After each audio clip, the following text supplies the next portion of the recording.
crafty friends, Jen Cassell here. I'm really excited to be back with a holiday project for you. In fact, this is the first video in my holiday card series. I'm hoping to do about 2 videos per week. I'm aiming for Wednesdays and Sundays to be posting new videos featuring Christmas content. I wanted to do some holiday cards for you guys. I don't really have a very rigid set right now. I think it's going to be whatever I feel like creating. And this week I felt like creating this super fun slimline card from Scrapdiva Designs. Now, I know everybody is in a time crunch around the holidays, so I'm always looking for something really fun, cute, simple. I do like to hand make most of my cards, so I do mass produce a lot of them. So I am going to take you with me and create this super fast, fun slimline card. I did do a die from Scrapdiva Designs. This is the slimline house die, super cute. She just came out with an add-on for it that includes the shadow for the windows, and then the shadow for the heart. It's a lot of fun, super cute. Check that out. And you can use my coupon code JEN10 for 10% off your regular price purchase in the shop. I'll link everything in the description box. For this one, I used the Merry Little Christmas collection from Minte Papers. And I created a really fun, easy shaker that you can do in a moment flat. Not gonna be tough at all. For this card, you are going to want to grab your paper trimmer out. And for this example, I am going to be using the Christmas collection from Cartabella. I don't often craft in traditional Christmas colors very often anymore. However, I love this paper collection. I've actually bought it about 4 times, plus I have the digital because I just use it all the time. It's one of my favorite Christmas collections. And my house is decorated in more traditional colors. So whenever I'm doing a project for that, I usually go to this collection. It's gorgeous. Absolutely gorgeous. If you're new to slimline cards, your standard slimline is going to be 4 by 9 inches. For your cardstock base, you are going to want an 8 by 9 inch piece of paper. And then at the 4-inch mark, you're going to score to create your card base. In addition to your base, I did a couple layering pieces. So this is for my front layer. The brown, which is going to go behind this white, you're just going to see a little sliver of it. You are going to cut this 8 3/8 by 3 3/8, and then you're just going to take 1/8 of an inch off and do 8 1/4 by 3 1/4 for this.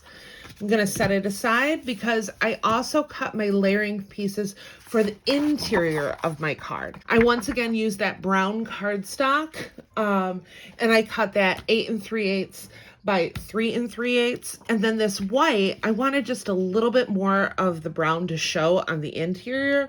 So I am layering this at 8 1/8 by 3 1/8. And I will leave all of these measurements in the description box. So for the interior of my card, I am actually using this fun stamp set that I got last year, I believe it was, at scrapbook.com. It was a free gift, so I was pretty excited about that, and it's one of my favorite sentiment stamps to use for card making.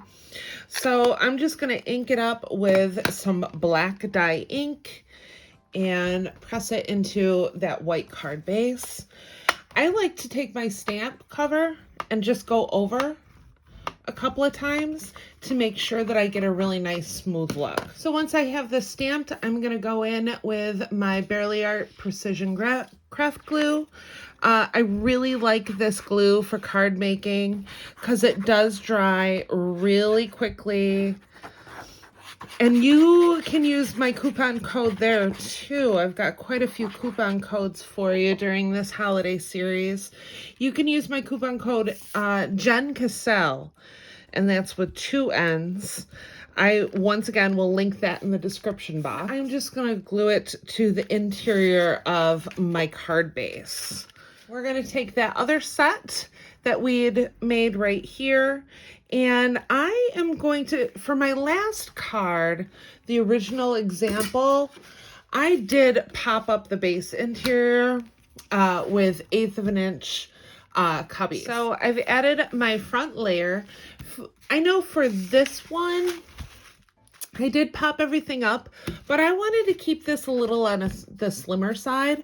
So I did not add the pop-up dots to the very, very back of the card. The card itself will still have a lot of dimension from the shaker that we're creating. For this next portion of the card, we're gonna grab our slimline house from Scrapdiva Designs. And I cut that out of this red cardstock from the Christmas paper pack. You are also going to want a strip of paper.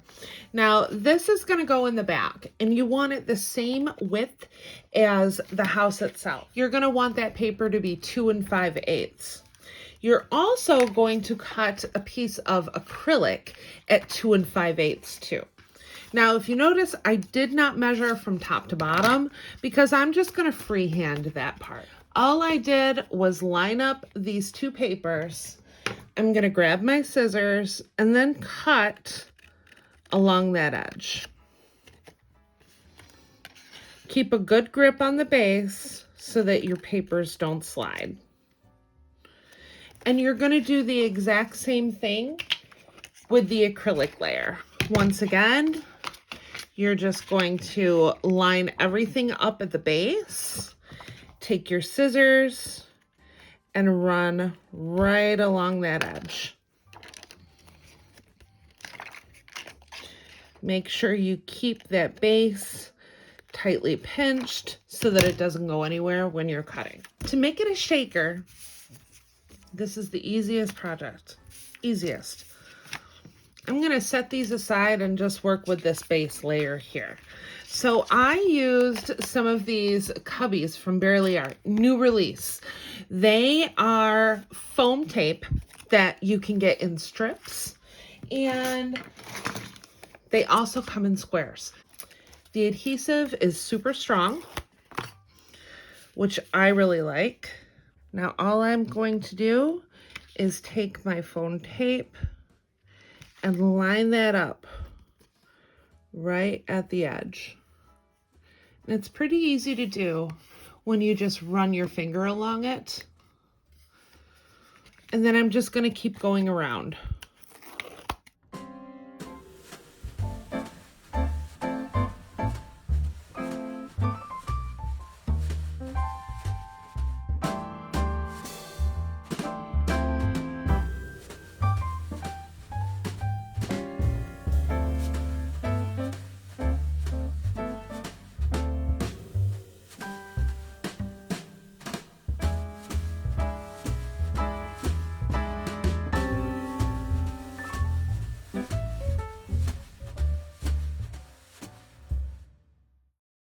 So I am going to grab my acrylic layer, and then I'm going to grab that red house, and I'm going to glue those together so that I can set them aside and let them dry while I put my shaker together.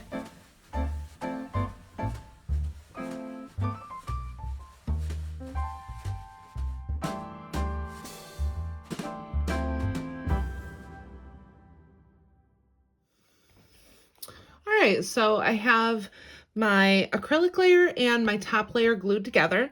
I am just going to lay something heavy on this and set it aside, and I'm going to concentrate on that shaker now. I did create a cute little shaker mix. Now, most of what you're seeing on top are those dies from Scrapdiva, but underneath you're going to see a little more traditional shaker mix. And I'm going a little buck wild. I want this to be really filled up. Taking off all of the top layers from my foam tape, and I am going to top it very carefully. This is what I got. You can go ahead and add some glue to the back. Center it down on your card. So this is what I have so far. These are the die cuts from that greenery add-on over at Scrapdiva. I am going to use, there's a large bow, there's a small bow, and then I'm going to use some of these greens. I will be right back. So all I did here was place a couple of the greenery sprigs right on top of all these windows. I just added a dot of glue to the center, and then I'm going to layer on my bows. I do like to use tweezers when you're dealing with such small pieces like this. Okay, so I just added my greenery and bows. I'm probably going to use these Nouveau drops for the center, but I won't do that until the very end, just so that I don't smudge. So I added the finishing touches. Really cute. I just used some of the chipboard pieces, sticker sheets, and puffy stickers to do just a small cluster down here. I added some Nouveau drops all the way around the card, as well as the heart in the center, just to really make it pop. I added the red Nouveau to the center of the bows, and then I just did a cute little sentiment across the heart. This is one of the puffy stickers from the collection, and then I just backed it on a piece of super thick cardstock and added just some black marker around the edges. And I love how this turned out. I had that heart left over from the center, so I did put it underneath my sentiment on the interior of the card. I love how this turned out. Look at that shake, super cute. If you like this video, don't forget to give it a thumbs up and hit that subscribe button for more crafty content. Head on over to Scrapdiva Designs, pick that cute die up that I used here today. Like I said, they do have an add-on, so there's a lot of possibilities for this die. You can also use my coupon code JEN10 for 10% off your purchase. I will see you in the next crafty video. Bye!